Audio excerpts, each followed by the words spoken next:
سیدنا ابو بکر صدیق رضی اللہ تعالیٰ عنہ مصطفیٰ کریم علیہ الصلوۃ والسلام کے پیارے محبوب یار ہیں، جن کی صحابیت قرآن کریم سے ثابت ہے۔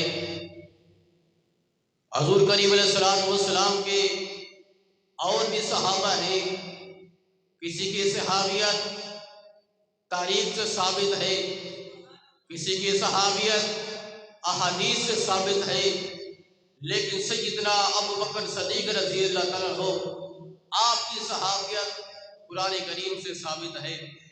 گویا کہ جس نے سیدنا ابو بکر صدیق کی صحابیت کا انکار کیا وہ ایسی ہے کہ اس نے قرآن کا انکار کیا ہے۔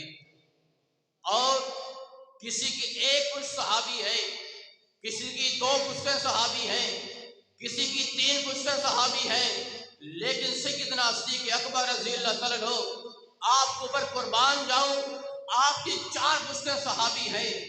آج کے اس دور کے اندر اگر کسی کے گھر میں ایک عالم دین ہو، یا اگر کسی کے گھر میں ایک حافظ قرآن ہو، یا اگر کسی کے گھر میں ایک شہید ہو، تو اس پورے خاندان کی بخشش ہو سکتی ہے۔ تو جس کی 4 پشتیں صحابی ہوں، اس کی عظمت کا اندازہ کون کر سکتا ہے؟ تو سیدنا صدیق اکبر رضی اللہ تعالیٰ عنہ آپ کی 4 پشتیں صحابی ہیں، اور سیدنا ابو بکر صدیق رضی اللہ تعالیٰ عنہ اللہ رب العزت کی بارگاہ میں کیا مقام ہے، مصطفیٰ کریم علیہ الصلوۃ والسلام کی بارگاہ میں کیا مقام ہے۔ ایک صدیق ہے، دوسرا سچ ہے۔ اب صدیق اور سچ میں کیا فرق ہے؟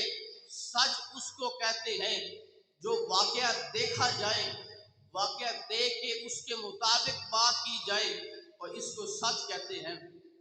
لیکن صدیق کسے کہتے ہیں؟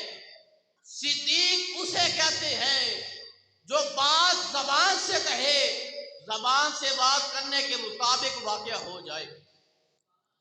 اگر آج ہم کوئی واقعہ دیکھتے ہیں تو ہم کہتے ہیں ہاں ہم نے فلاں واقعہ دیکھا ہے، تو ہم نے وہ واقعہ دیکھ کے ہم اس کی تصدیق کر رہے ہیں۔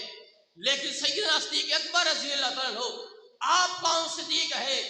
آپ وہ صدیق ہیں جو الفاظ اپنی زبان مبارک سے نکالتے ہیں، اس کے مطابق واقعہ ہو جاتا ہے۔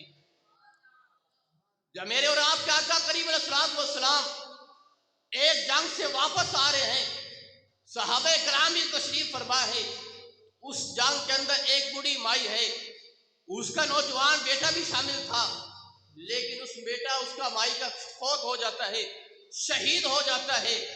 اب وہ مائی راستے میں کھڑی ہے، دیکھ رہی ہے صحابہ کرام آ رہے ہیں، وہ بھی اپنے بیٹے کا انتظار کر رہی ہے کہ میرا بیٹا بھی آ رہا ہوگا۔